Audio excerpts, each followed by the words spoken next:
Are you also tired of making boring objects in Blender as a beginner? If this is true, then here is a magical modifier, by which you can make really cool meshes in Blender. By this modifier, you can convert this boring, simple cube into this cool looking, 4D kind of mesh.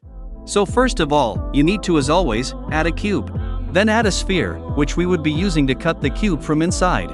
Remember, I am just showing you an example of this modifier, but the possibilities with this modifier is endless.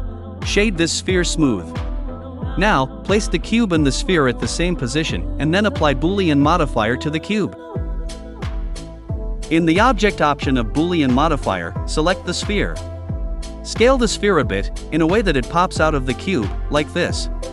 Now keep the sphere selected, go to Object menu, scroll down and expand Viewport Display, then set the display as to wire. Apply the Boolean modifier of the cube, and then delete the sphere.